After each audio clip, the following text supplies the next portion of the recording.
Dandim 1710 Mimika beberkan detik-detik hilangnya Prada Hengki.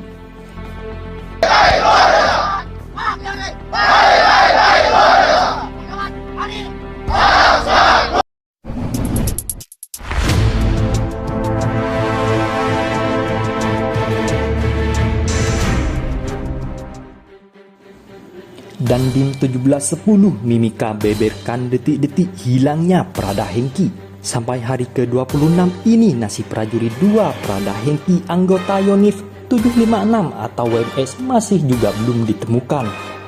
Dandim 1710 Mimika Papua Letkol Yoga Prasetya mengatakan untuk pencarian Prada Hengki secara gabungan yang melibatkan unsur-unsur lain sudah dihentikan.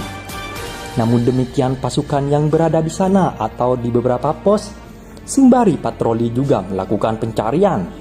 Pencarian skala besar sudah dihentikan, tapi anggota yang ada di sana itu sambil berpatroli juga melakukan pencarian. Kata Dandim saat ditemui di kantor DPRD Mimika Senin 14 Desember 2020, patroli dan pencarian dari anggota yang bertugas di pos juga melakukan aliran sungai baik di mil 40 sampai 38. Ini dilakukan sebelum ada informasi seorang anggota BRIMOB yang hilang dan ditemukan di aliran sungai pada mil 38 sampai 39. Hingga kalau Prada Hengki terhanyut, kemungkinan sudah arah ke bawah dan ini sudah dilakukan penyisiran. Sementara hal gaib mungkin bisa terjadi, tapi kalau ada maupun tidak pasti kemungkinan itu sudah ditempuh, baik secara adat maupun doa-doa, ujarnya.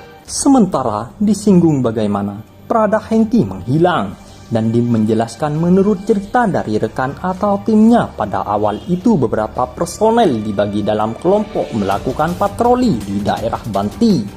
Ada 15 orang yang melakukan patroli, 5 sudah mendahului dan berada di atas. Sementara 10 orang ini bergerak menyusuri pinggiran sungai, jelasnya.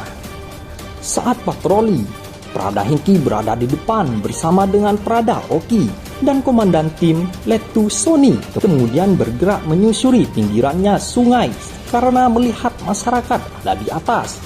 Kemudian dan tim berinisiatif maju ke depan hingga berubah informasi, yakni dan tim Prada Oki dan Prada Hengki. Beberapa puluh meter saat bergerak dilakukan pengecekan ke belakang, namun Prada Hengki sudah tidak ada di tempat.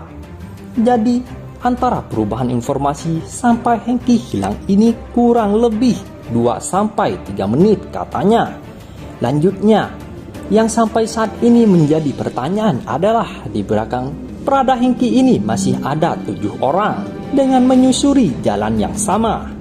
Hingga kalaupun Hengki ini terjatuh atau terjebur ke sungai, maka mereka akan mengetahui. Inilah yang belum menjawab sampai sekarang dan masih misteri, ujarnya. Dari kejadian tersebut, kata Dandim, sudah digelar semacam rekonstruksi dalam pimpinan langsung oleh Asintel Korem, dalam arti siapa dan di mana titik 15 personel pada saat kemudian. Segala upaya sudah kami lakukan, mulai menyisir daerah di mana dia hilang dan sebagainya, ucapnya.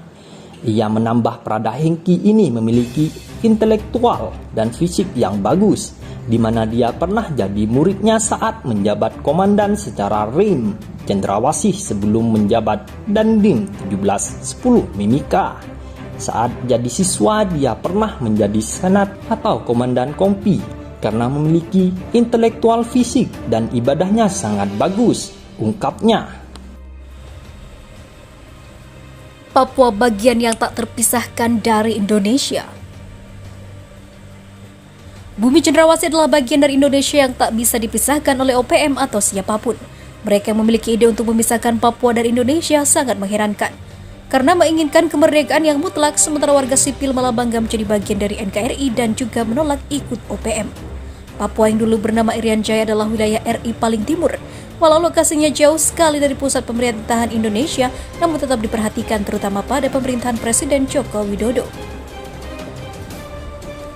Di Papua sudah ada berbagai pembangunan baik dari segi infrastruktur maupun pembangunan sumber daya alam dan sumber daya manusia. Ketika Benny Wenda ingin memisahkan Papua dari Indonesia, bahkan mengklaim dirinya sebagai Presiden Papua Barat, maka ia salah besar.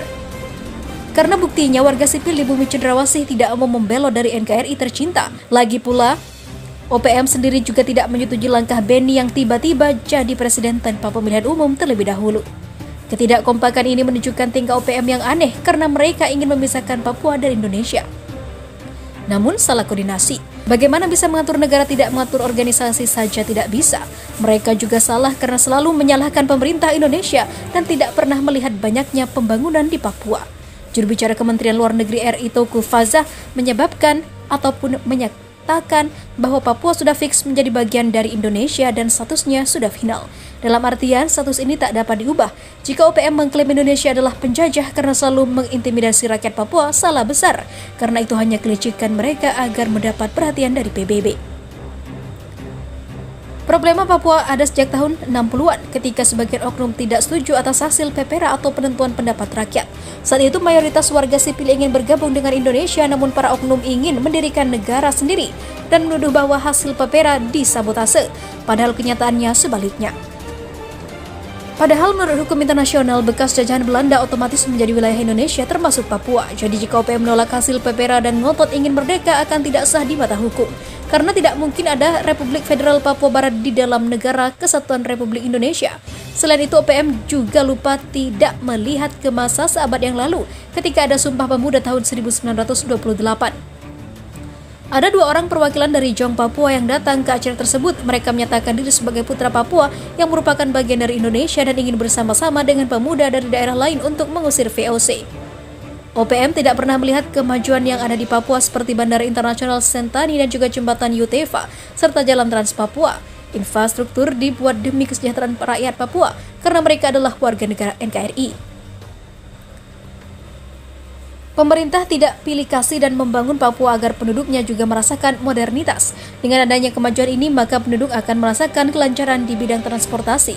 Mereka tak lagi mengandalkan pesawat terbang yang biayanya sangat mahal, namun bisa melalui jalan Trans Papua yang sudah lancar. Penduduk merasa senang karena mereka merasa diperhatikan oleh pemerintah pusat. Selain itu, pemerintah juga mengangkat beberapa putra Papua jadi pejabat di Jakarta karena mereka adalah warga negara Indonesia yang cerdas dan potensial. Dulu ada Freddy Numberi yang pernah menjabat sebagai menteri, lantas sekarang ada Billy Mambrasar yang menjadi staf khusus Presiden Jokowi.